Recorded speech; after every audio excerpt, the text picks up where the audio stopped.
level 95, and it's only taken 42 hours, 42 and a half hours.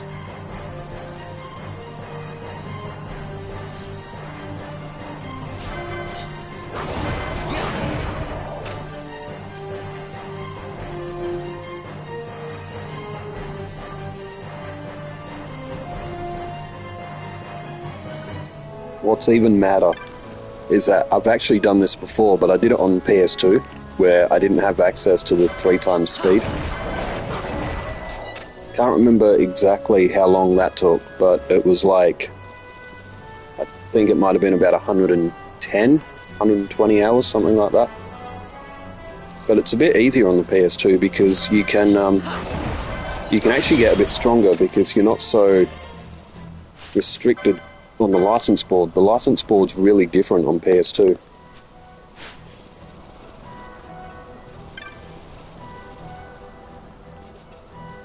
Yeah, the 2 werewolves, they're the easiest to kill for that amount of experience. There are some other ones around which will give you a bit more, but you can't beat them as quick.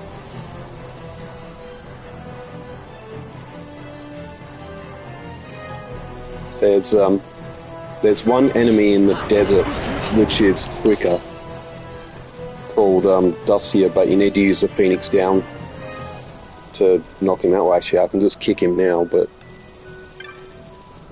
he's a little bit quicker at the start when you're like getting to about level 30 or so.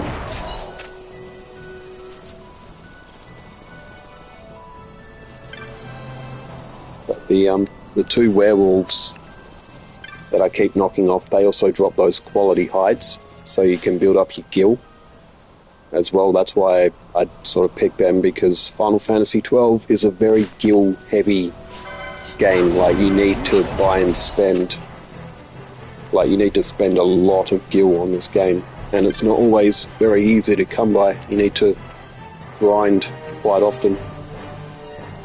So with 4 million gil, that sets me up for pretty much the whole game.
With Final Fantasy 12, when you level Vaan up, I haven't even got Nello yet. All the other characters become the average party level when you get them. So all of them are going to be level 99 when they join, which is kind of broken, to be honest. It takes a lot longer to level them all up, even further into the game. This is probably the quickest way to get to level 99.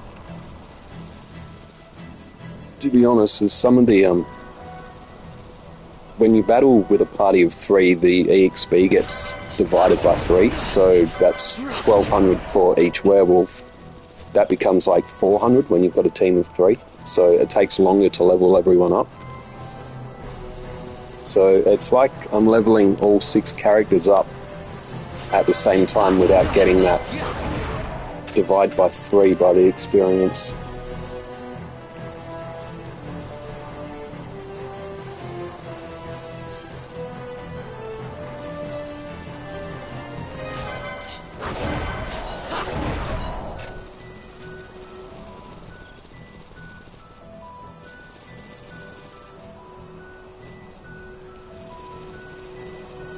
In the PS2 one, the license board, this is a Zodiac Age, so Vaan's Shikari.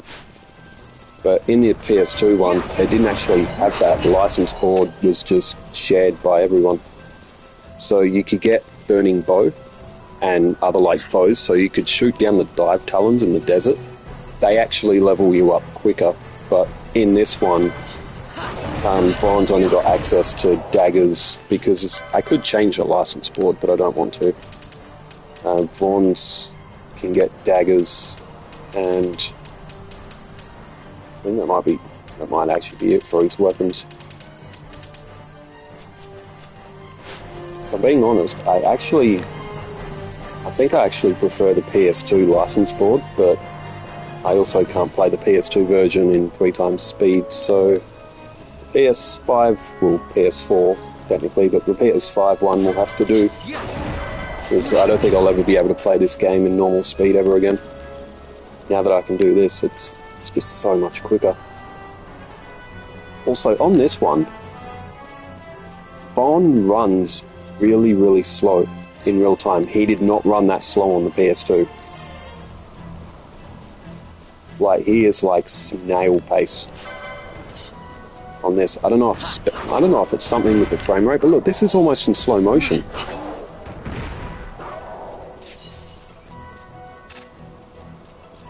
That's weird. Is there something I've done in the config? Battle speed's at maximum.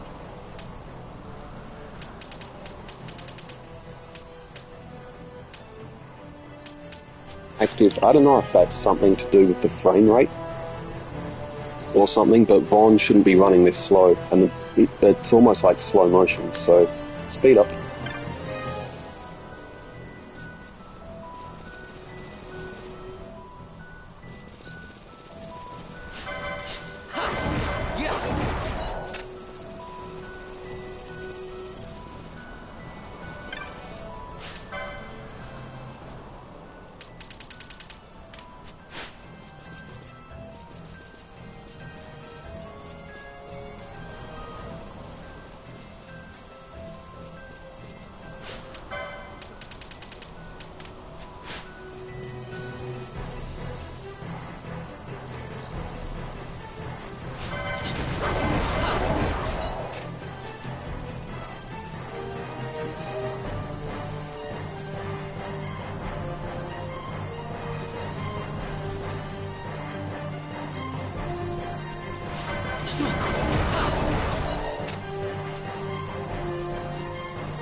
Now that I think about it, it's not actually the first game to have that sort of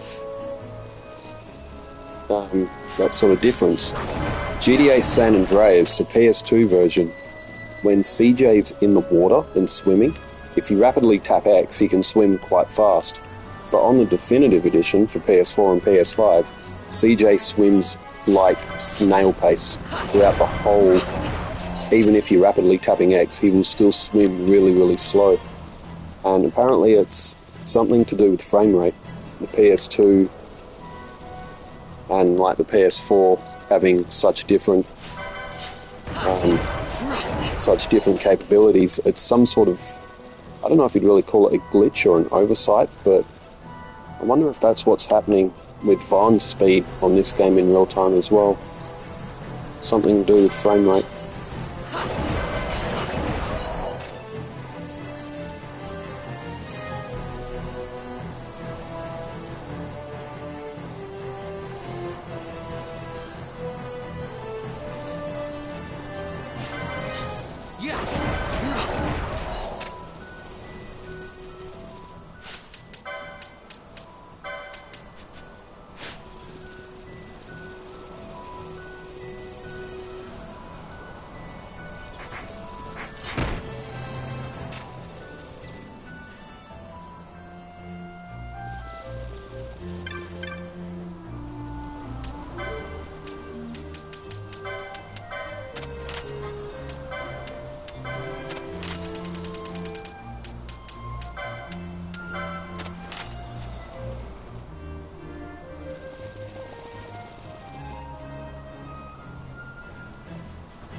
For main story, if you would get through most of the main story at like a maximum of level 60 with Sphere Grid and all that, although I'm talking about that from PS2 days, because I haven't actually passed this PS4 version before. I think the furthest I've got is, I think it might be the Fon Coast or Arcadia. I think it's the furthest I got. But I remember beating the game at like level 70 or so on PS2. If you max out your Sphere Grid, you don't really need to get to level 99. But to do like some of the espers and stuff, and some of the big bosses, and like for Yasmat, it'd be pretty hard to beat him under like level 80, 85. Even at level 99, Yasmat's still quite challenging.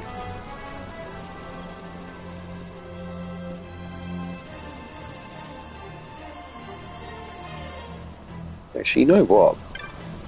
Yasmat isn't really that hard. He just takes ages to beat. He takes like 5 hours. If you do it like all in one go.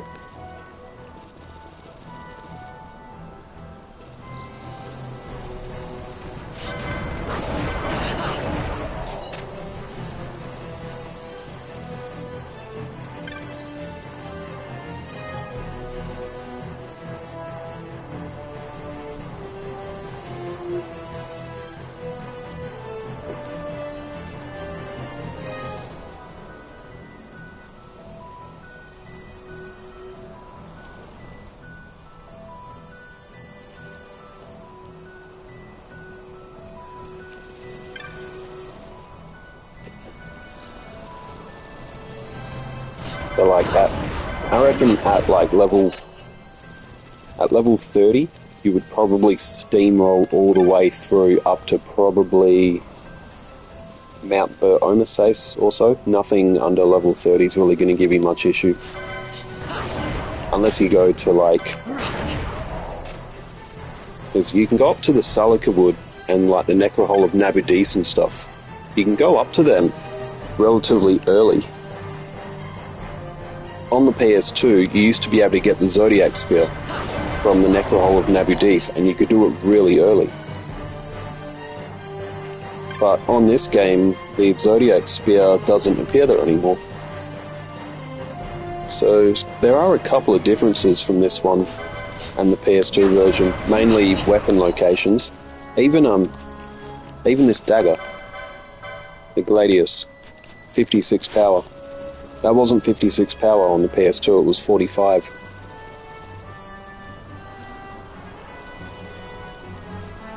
So Zodiac Spear's 150 power on PS2. I don't know if it's still 150 power on this game, but it was the strongest weapon.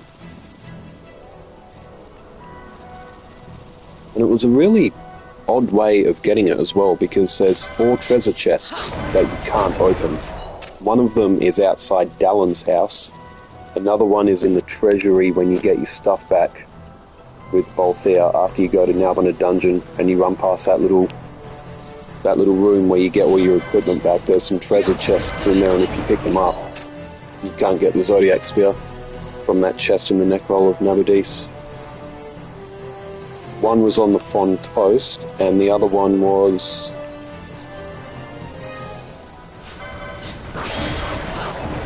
I don't remember.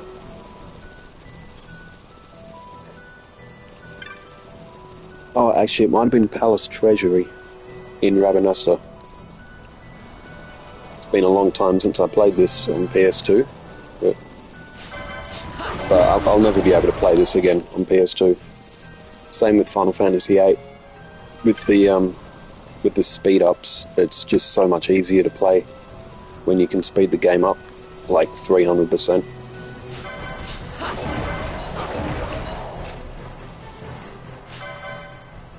Oh, 130,000.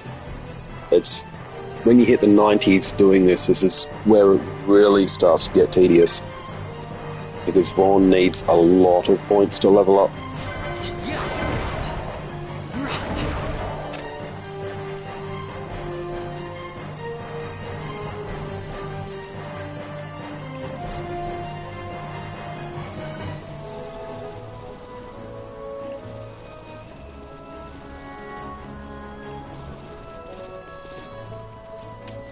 friend.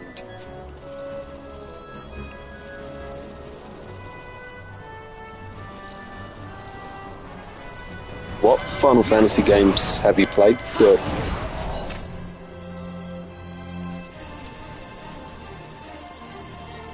Yeah, I will play through the game at level 99. Oh, crud, that was an accident. I just broke my chain level. I'm probably close to selling all these anyway. No, 43. Ooh, okay. If you touch the save crystals, it breaks your chain level as well.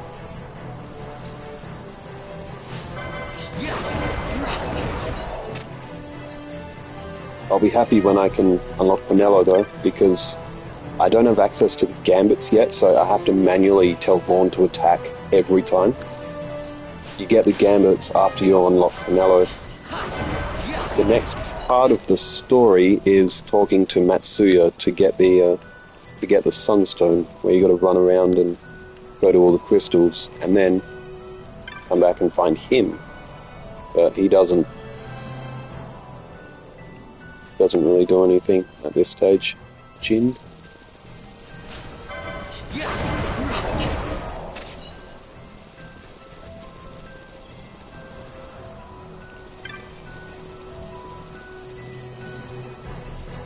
But yeah, Dirk, which Final Fantasy games have you played? I might have asked you before, actually, through like YouTube comments over the time. I've asked a few people what Final Fantasy games they play. I've played Final Fantasy 1. I've played a little bit of 6. I got up to where Shadow can leave the party. Apparently it's random chance too. I've finished Final Fantasy 7's original one before, played 8 multiple times, played the very start of 9, not very far into it though. I remember the skipping rope challenge, that's about where I got to. I've passed Final Fantasy X numerous times. 10 Part 2 I've passed once.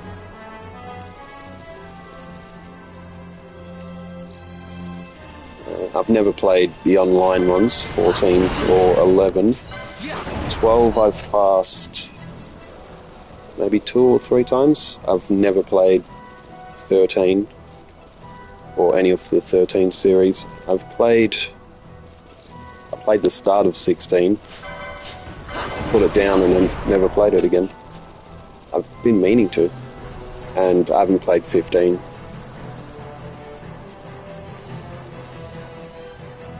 Have you played 1, 2, 3, 4, parts of 7, 9 and 10, part of 12, 13, 13, 2 and 3?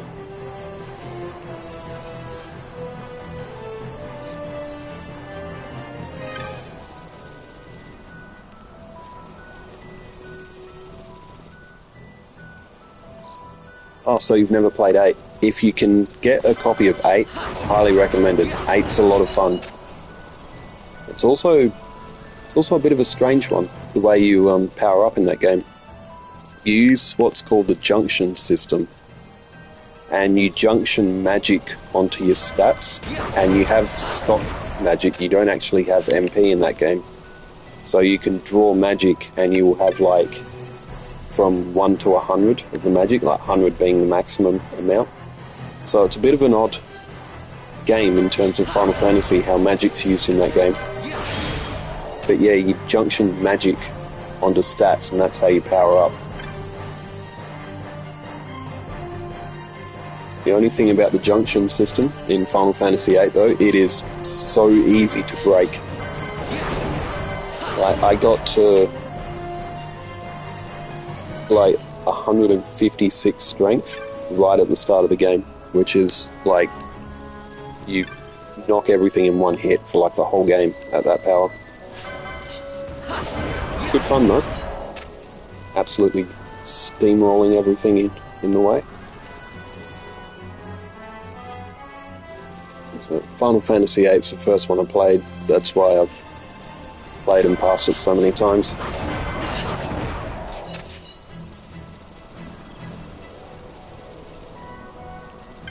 But I've been meaning to play Final Fantasy 1 through 6. I've got them on Steam. There's also there was a release. I've seen it at EB Games. It's Final Fantasy 1 to 6 for PS4. It's really expensive though. It's like, I think it was like $119 or something. I mean, it's 6 games in one, but still,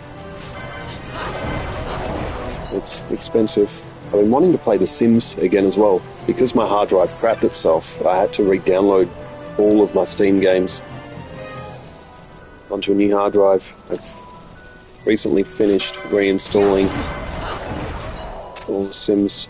There's, Sims 1 and 2 have been re-released on EA. And they included all their like bundle packs and stuff. It was like a legacy collection. I've got The Sims 3 and a bunch of the DLC. I've got The Sims Medieval and Sims 4, along with most of the DLC for Sims 4. So I've been meaning to play The Sims again. I've got a lot on PS2 as well for The Sims. I got Sims 1, Sims 2, and all the spin-offs on that, like Castaway, Pets, Herbs, Sims in the Herbs or something one was called.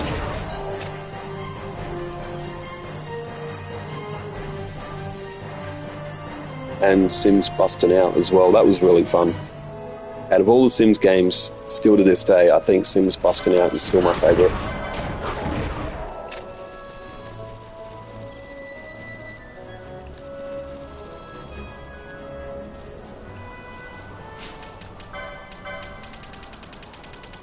Yeah, 75.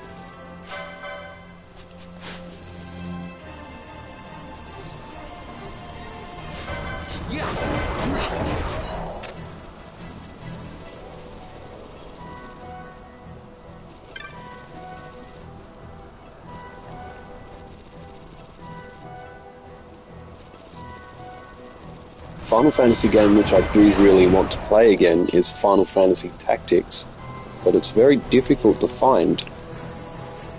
I did read that it was on PlayStation Network, but I can't find it on PlayStation Network.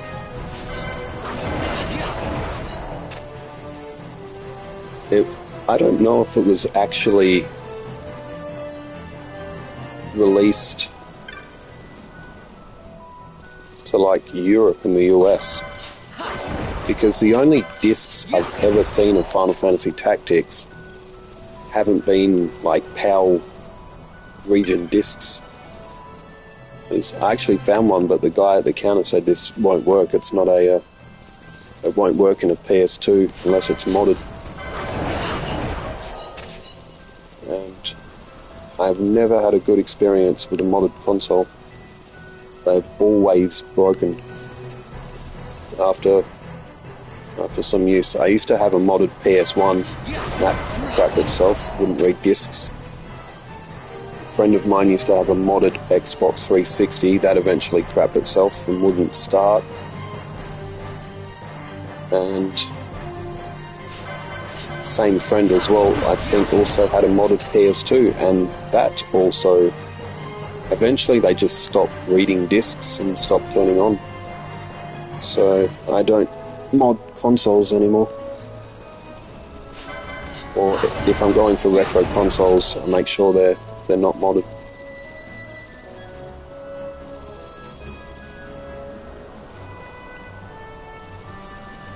Still got my PS2, I've got a PS3, I've got a Nintendo 64, a GameCube, my Super Nintendo. I've still got my Game Boy Color as well. A DS and a 3DS, my Nintendo Switch, PS4 and my PS5, although the PS4 isn't really used for gameplay anymore, it's just used for Netflix and YouTube.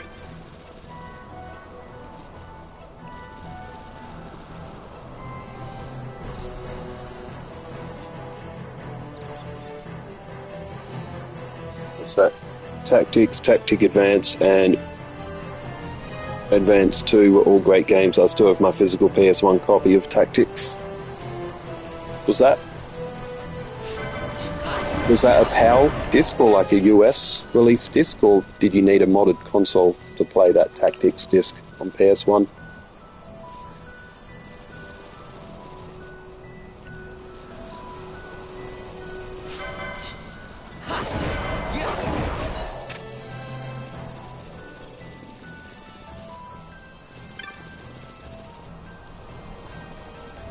I remember Final Fantasy Tactics on PS1.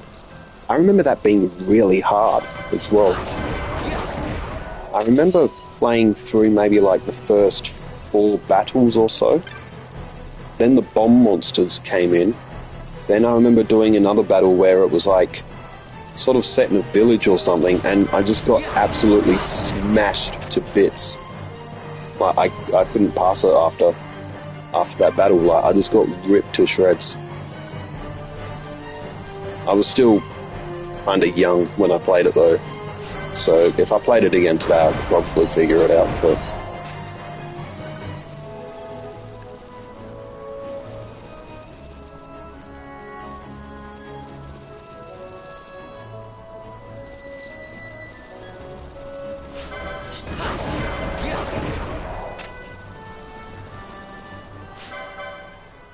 I might as well just level up. I've got 99. I'll just level up. And then I'm going to go do some Yu-Gi-Oh commentary. I think it's Pegasus and Raphael today, along with, for advance, you have to exploit the judge system. I'll have to try track them games down sometime.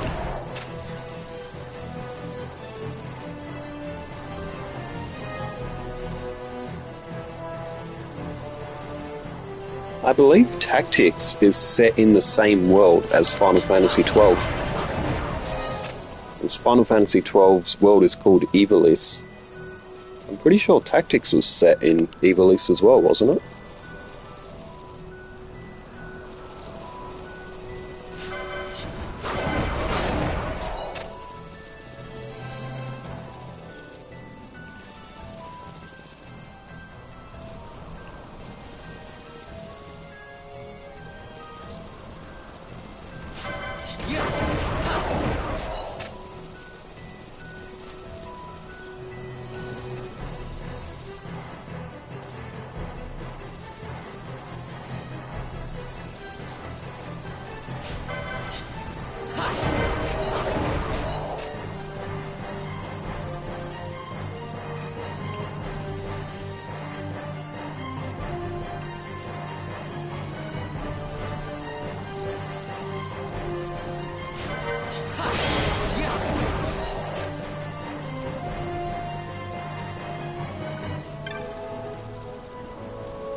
So, what was I saying? Pegasus and Raphael.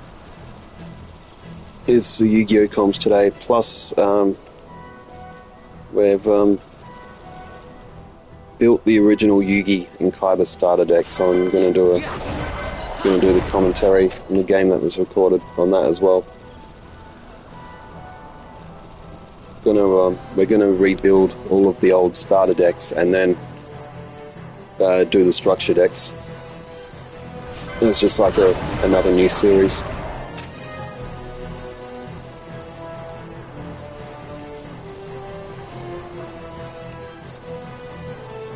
But try to turn them into half-hour episodes as well.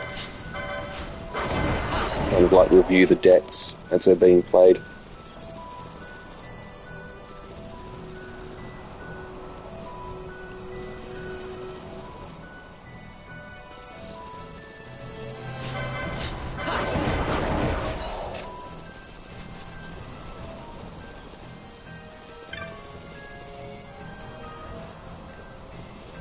Oh, it must be close. 4,600. So that would be 12, 24, 36, 48. That would be 4 werewolves.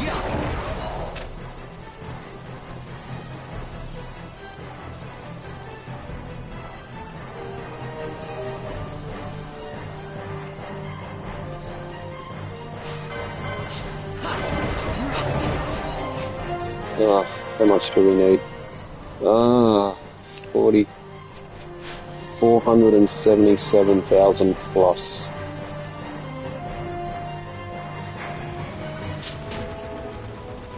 How did I even do this on PS2? So all up, it's going to be about 46, 47 hours or so. Might have been a bit quicker. I didn't realise I could speed it up 4 times. It's either 2 or 4. You can change it in the config. I had it at ×2 for a long time. I didn't even notice. Oh, alright. Well, I'm gonna do some Yu-Gi-Oh commentary. So, I'll be back online live stream again soon, so thanks for hanging out for a bit. Alright. See you guys soon.